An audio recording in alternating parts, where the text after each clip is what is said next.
കത്തോലിക്ക വിശ്വാസികളായ നമ്മുടെ എല്ലാവരുടെയും ജീവിതത്തിൽ, നമ്മുടെ ആത്മീയ ജീവിത പാരമ്പര്യത്തിൽ വളരെയേറെ പ്രാധാന്യമർഹിക്കുന്ന ഒരു പാരമ്പര്യമാണ്, വിശുദ്ധ പാരമ്പര്യമാണ് ജപമാല ഭക്തി.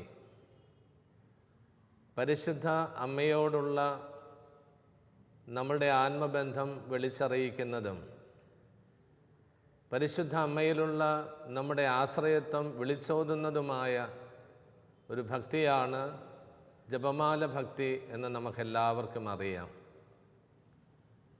ജപമാല കയ്യിലേന്തി നടക്കുന്ന അനേക വിശ്വാസികളെ നമ്മൾ കാണുന്നു.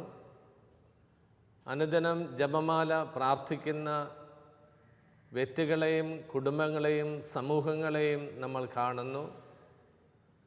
ജപമാല കൈകളിലേന്തി മരിയൻ ജപസ്തുതികൾ ആലപിച്ചുകൊണ്ട് തീർത്ഥാടനം നടത്തുന്ന തീർത്ഥകേന്ദ്രങ്ങൾ നമ്മൾ കാണുന്നു.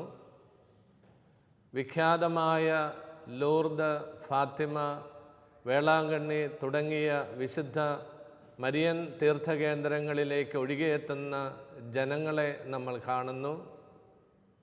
അവിടെയെല്ലാം പ്രതിസ്മരിക്കുന്നതായ ഒരു കാര്യം പരിശുദ്ധ അമ്മയോടുള്ള ക്രിസ്തു വിശ്വാസികളുടെ ആഴമായ ബന്ധവും ആഴമായ ഭക്തിയും അതിൻ്റെ പ്രകാശനവുമാണ്.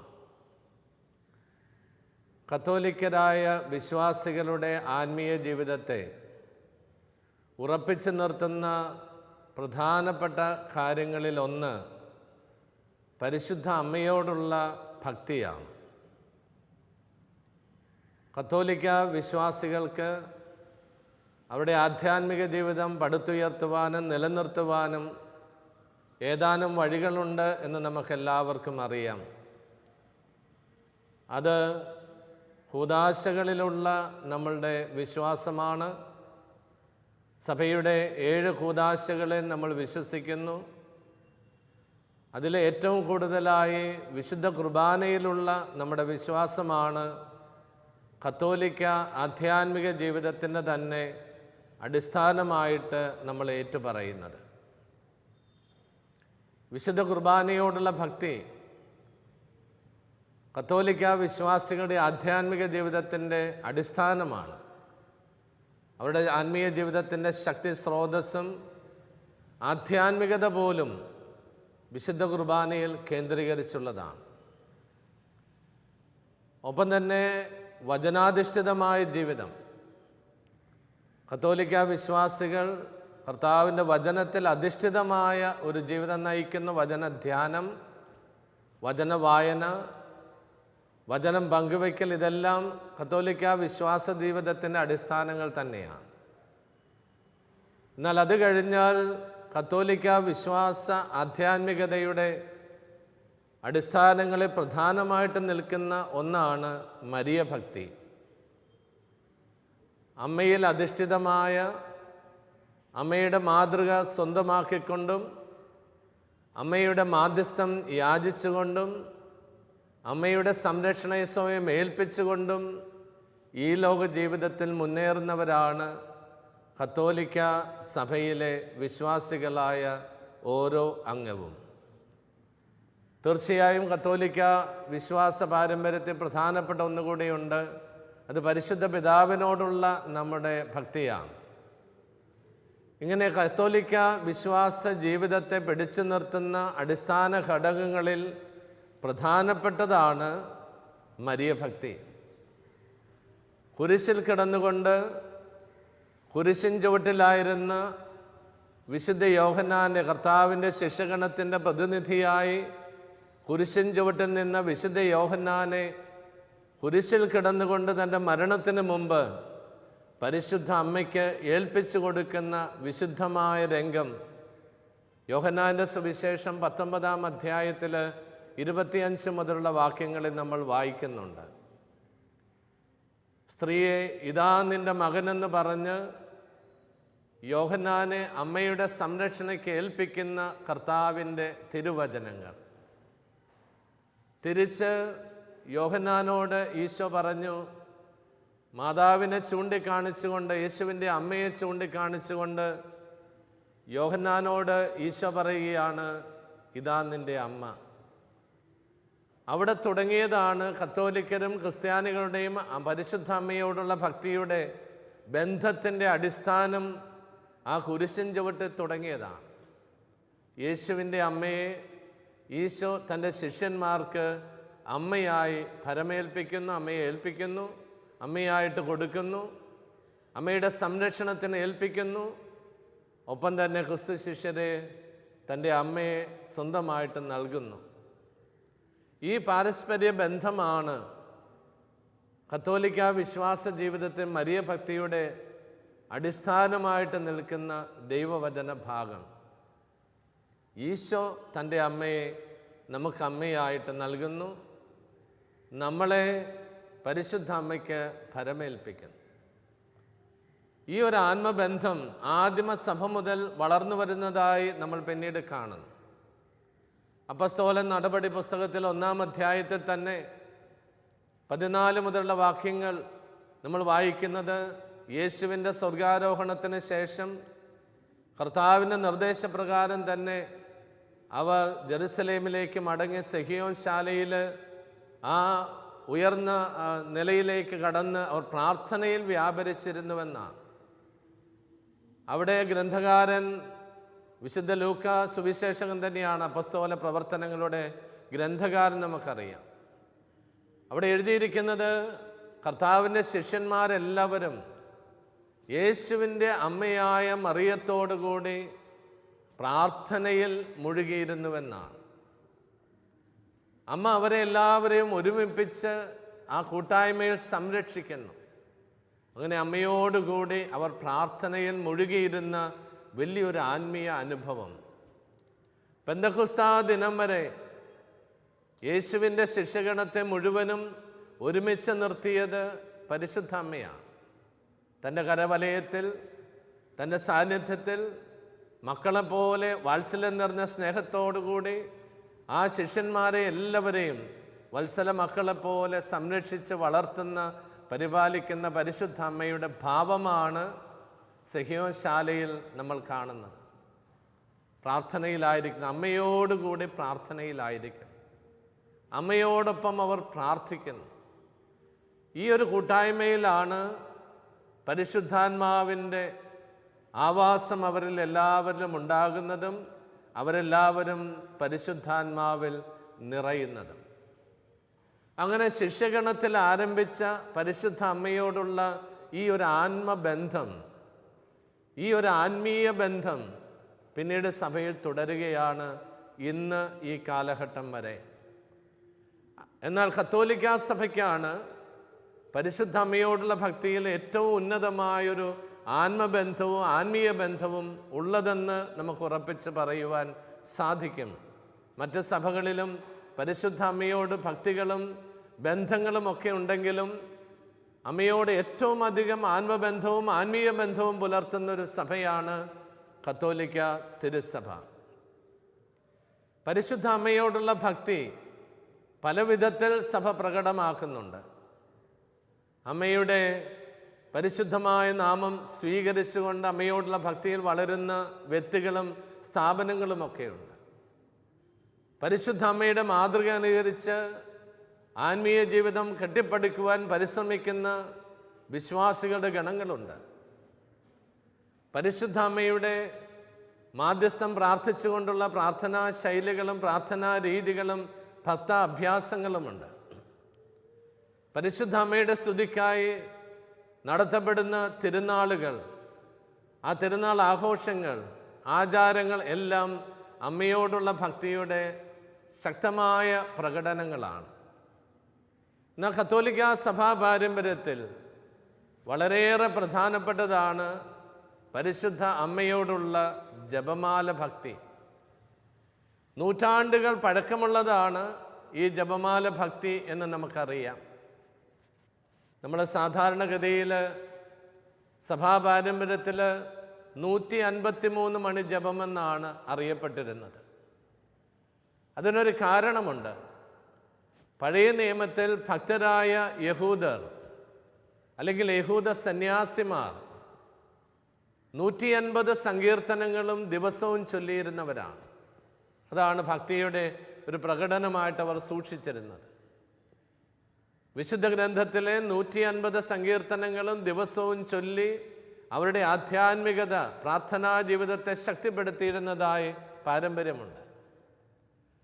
അതേ പാരമ്പര്യത്തിൽ നിന്നാണ് പിന്നീട് 153 നന്മ നിറഞ്ഞ മറിയമേ ചൊല്ലിക്കൊണ്ട് 153 മണി ജപം സഭയിൽ സംജാതമായത്. യേശുവിൻ്റെ രക്ഷാകര രഹസ്യങ്ങളെ ധ്യാനിച്ചുകൊണ്ട് 15 രഹസ്യങ്ങളെ ധ്യാനിച്ചുകൊണ്ട് 150 പ്രാവശ്യം പരിശുദ്ധ അമ്മയോടുള്ള പ്രാർത്ഥന ചൊല്ലി പ്രാർത്ഥിക്കുന്ന ആ വിശുദ്ധ പാരമ്പര്യം ആധ്യാത്മിക ജീവിതത്തിന് ഉണർവേകിയ ഒരു ഭക്തിയാണ്. നമുക്കറിയാം 1208 വിശുദ്ധ ഡൊമിനിക്കിന് സ്പെയിനിലെ വിശുദ്ധ ഡൊമിനിക്കിന് പരിശുദ്ധ അമ്മ പ്രത്യക്ഷപ്പെട്ട് ജപമാല നൽകിക്കൊണ്ട് അനുഗ്രഹിച്ചത്. ഫ്രാൻസിൽ ആൽബജേനിയൻ പാഷണ്ഡത ശക്തമായി വളർന്നു പിടിച്ച അവസരത്തിൽ ആ പാഷണ്ഡതയിൽ നിന്ന് സഭയെ മോചിപ്പിക്കുവാൻ അനേകർ പരിശ്രമിച്ചു. അതിൽ ശ്രേഷ്ഠനാണ് വിശുദ്ധ ഡൊമിനിക്കോസ് അല്ലെങ്കിൽ ഡൊമിനിക്. വിശുദ്ധ ഡൊമിനിക്ക് തൻ്റെ പ്രഘോഷണം വഴിയും ജപമാല പ്രാർത്ഥന വഴിയുമാണ് ഈ പാഷണ്ഡതയെ അതിജീവിക്കുവാൻ സഭാവിശ്വാസികളെ സഹായിച്ചതും പ്രേരിപ്പിച്ചതും. അദ്ദേഹത്തിൻ്റെ പ്രഭാഷണങ്ങൾ ശക്തമാണ്. ഒപ്പം തന്നെ ജപമാല പ്രാർത്ഥന വഴി അദ്ദേഹം പരിശുദ്ധ അമ്മയുടെ പ്രത്യേക മാധ്യസ്ഥം യാചിച്ച് സ്വയം ശക്തി നേടുകയും തൻ്റെ ശുശ്രൂഷകളുടെ വിജയം കൈവരിക്കുവാൻ വേണ്ടി അമ്മയുടെ മാധ്യസ്ഥം തേടുകയും ചെയ്തു.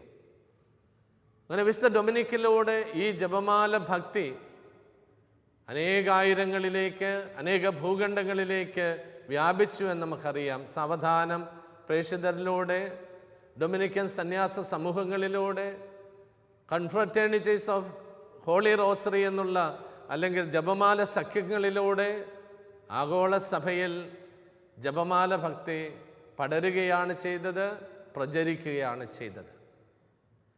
ഇന്ന് കത്തോലിക്കാ സഭയുടെ ആധ്യാത്മിക ജീവിതത്തിൽ വളരെ പ്രാധാന്യമർഹിക്കുന്നതാണ് ജപമാല ഭക്തി. 1917 ഫാത്തിമയിൽ പരിശുദ്ധമ്മ പ്രത്യക്ഷപ്പെട്ട് ജപമാല ചൊല്ലുവാനാണ് ലൂസി, ഫ്രാൻസിസ്, ജസീന്ത എന്നീ 3 കുട്ടികൾക്ക് പ്രത്യക്ഷപ്പെട്ട അവസരത്തിൽ പരിശുദ്ധമ്മ പറഞ്ഞത്. തൻ്റെ വിമല ഹൃദയത്തിന് എല്ലാവരെയും പ്രതിഷ്ഠിക്കണമെന്നും പരിശുദ്ധ അമ്മയുടെ സ്തുതിക്കായുള്ള ജപമാല ചൊല്ലി എല്ലാവരും പ്രാർത്ഥിക്കണമെന്നും പരിശുദ്ധ അമ്മ ഓരോ പ്രാവശ്യം പ്രത്യക്ഷപ്പെട്ട് ഓർമ്മിപ്പിക്കുകയും ശക്തമായി പ്രബോധിപ്പിക്കുകയും ചെയ്തു. അങ്ങനെ ജപമാല ഭക്തി സഭയിൽ വളരെയേറെ ശക്തമായിട്ട് തീർന്നു. എന്നാൽ സഭയിൽ ഒക്ടോബർ മാസം ജപമാല മാസമായിട്ട് 13 ലിയോ മാർപ്പാപ്പ പ്രഖ്യാപിക്കുകയുണ്ടായി. അതിന് കാരണമായിട്ട് പറയുന്നത് പ്രസിദ്ധമായ ലെപ്പാൻഡോ യുദ്ധത്തിൽ, മധ്യയുഗത്തിൽ നടന്ന യുദ്ധത്തിൽ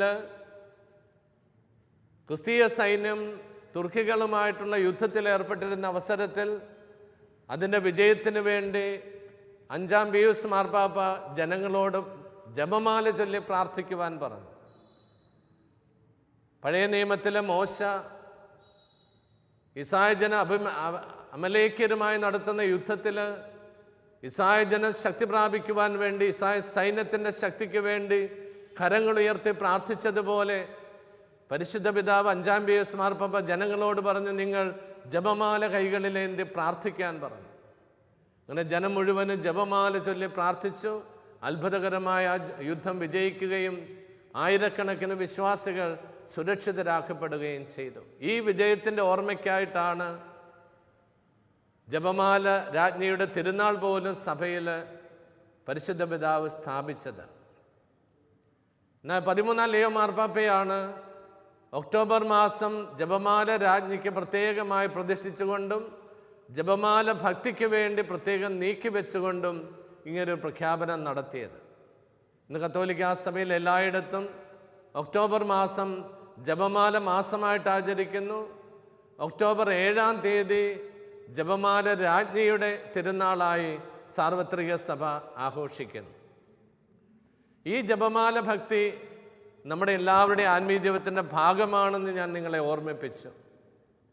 എന്നാൽ ഈ ആധുനിക കാലഘട്ടത്തിൽ ഒരുപക്ഷെ ഇതിനെ ചോദ്യം ചെയ്യുന്നവരുണ്ടാകാം, എന്താണ് ഇതിൻ്റെ പ്രസക്തിയെന്ന് ചിന്തിക്കുന്നവരുണ്ടാകാം. എന്തിനാണ് ആവർത്തിച്ച് നന്മ നിറഞ്ഞ മറിയമേ ചൊല്ലി ഇങ്ങനെ അസ്വസ്ഥ ഒരു വിധത്തിൽ ആവർത്തന വിരസതയോടുകൂടി പ്രാർത്ഥിക്കുന്നതെന്ന് ചിന്തിക്കുന്നവരും ചോദിക്കുന്നവരുമുണ്ടാകാം. അതിൻ്റെ പശ്ചാത്തലത്തിൽ ഒന്ന് രണ്ട് കാര്യങ്ങൾ ഈ ജപമാല ഭക്തിയെക്കുറിച്ച് നിങ്ങളുടെ ഏവരുടെയും അറിവിന് വേണ്ടി പങ്കുവയ്ക്കാൻ ഞാൻ ആഗ്രഹിക്കുകയാണ്. ജപമാല പ്രാർത്ഥനയെന്ന് പറയുന്നത് പ്രധാനമായും 3 തരത്തിൽ നമുക്ക് കാണാൻ സാധിക്കും.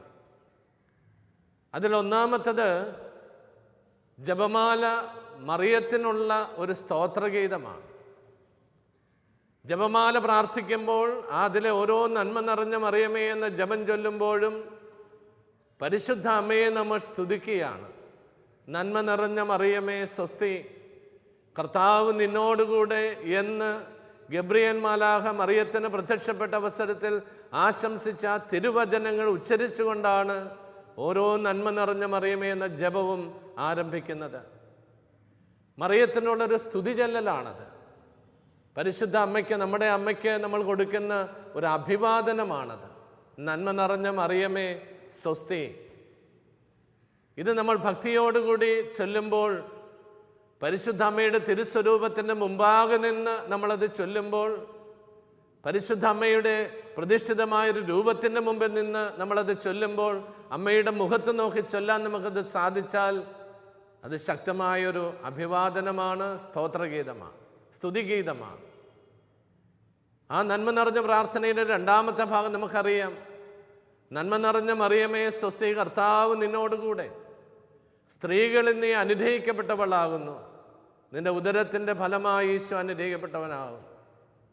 എലിസബത്തിൻ്റെ വാക്കുകൾ ഏറ്റുചൊല്ലിക്കൊണ്ട് പരിശുദ്ധാത്മാവിൽ നിറഞ്ഞ എലിസബത്ത് പരിശുദ്ധ അമ്മയ്ക്ക് അഭിവാദനം ചെയ്തുകൊണ്ട് പറഞ്ഞ വചനങ്ങളും നമ്മൾ ആവർത്തിക്കുകയാണ്. നന്മ നിറഞ്ഞ മറിയമേ എന്ന പ്രാർത്ഥനയിൽ, നീ സ്ത്രീകളിൽ അനുഗ്രഹീതയാകുന്നു, നിന്റെ ഉദരത്തിൻ്റെ ഫലവും അനുഗ്രഹീതമത്രേ എന്ന് എലിസബത്ത് മറിയത്തെ അഭിവാദനം ചെയ്തുകൊണ്ട് ആത്മാവിൽ നിറഞ്ഞു പറഞ്ഞു.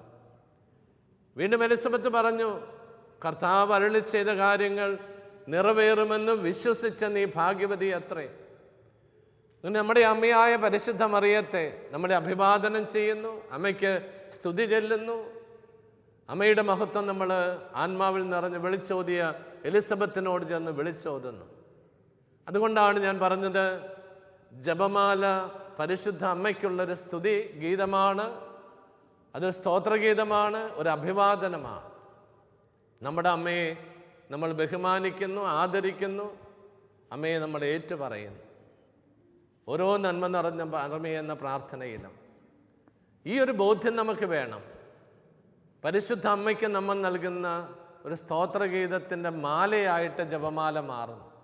ജപമാലയെ ചില ജപമാലകൾ ശ്രദ്ധിച്ചാൽ അറിയാം, റോസപ്പൂക്കളുടെ മണികൾ ചേർത്തുണ്ടാക്കിയ ജപമാലകളുണ്ട്. അതിൻ്റെ അർത്ഥം 53 റോസാപ്പൂക്കൾ ചേർത്ത് ഒരു മാലയുണ്ടാക്കി അമ്മയുടെ കഴുത്തിൽ അണിയിക്കുന്നത് പോലെ, ഒരു ഹാരം അണിയിക്കുന്നത് പോലെ ഒരു ജപമാല ചൊല്ലി അമ്മയുടെ പാദത്തിങ്കൽ, അമ്മയുടെ കരങ്ങളിൽ നമ്മൾ ഒരു മാല ഇടുന്നത് പോലെ ഒരു ജപമാല ചൊല്ലി പൂർത്തിയാക്കിയിട്ട് ആ സ്തോത്രഗീതങ്ങളാകുന്ന പൂക്കൾ കൊണ്ട് സ്വരൂപിച്ചെടുത്ത ജപമാല അമ്മയുടെ കരങ്ങളിൽ, അമ്മയുടെ കഴുത്തിൽ നമ്മൾ അണിയിക്കുന്നു. ജപമാല സമർപ്പിക്കുകയാണ്. മാല ഇടുന്നത് പോലെ നമ്മൾ പരിശുദ്ധ അമ്മയ്ക്ക് ഒരു സ്തോത്രഗീതത്തിൻ്റെ മാല അണിയിക്കുന്നു. രണ്ടാമതായി, പരിശുദ്ധ അമ്മയോടുള്ള ഈ ജപമാല പ്രാർത്ഥന ഒരു മധ്യസ്ഥ പ്രാർത്ഥനയാണ്. പരിശുദ്ധ അമ്മയുടെ മാധ്യസ്ഥം നമ്മൾ പ്രാർത്ഥിക്കുന്നു. ഇതാണ് നന്മ നിറഞ്ഞ മറിയമെന്ന പ്രാർത്ഥനയുടെ രണ്ടാം ഭാഗം. പരിശുദ്ധ മറിയമേ, തമ്പുരാൻ്റെ അമ്മേ, പാപികളായ ഞങ്ങൾക്ക് വേണ്ടി ഇപ്പോഴും ഞങ്ങളുടെ മരണസമയത്തും തമ്പുരാനോട് അപേക്ഷിക്കണമേ എന്ന് ആവർത്തിച്ച് നമ്മൾ പ്രാർത്ഥിക്കുകയാണ്. അതുകൊണ്ടാണ് ജപമാലയെ ഒരു മധ്യസ്ഥ പ്രാർത്ഥനയെന്ന് നമ്മൾ പറയുന്നത്.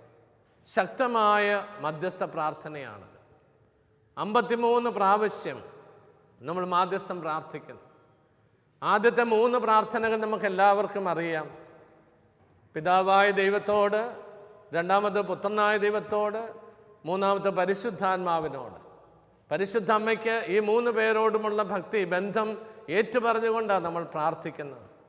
പിതാവായ ദൈവത്തിൻ്റെ മകളായിരിക്കുന്ന പരിശുദ്ധ മറിയമേ, ഞങ്ങളിൽ ദൈവവിശ്വാസമെന്ന പുണ്യമുണ്ടായി ഫലം ചെയ്യുന്നതിന് വേണ്ടി അമ്മ പ്രാർത്ഥിക്കണം എന്ന് പറഞ്ഞുകൊണ്ടാണ് നമ്മൾ പരിശുദ്ധ അമ്മയെ വിളിച്ച് പ്രാർത്ഥിക്കുന്നത്.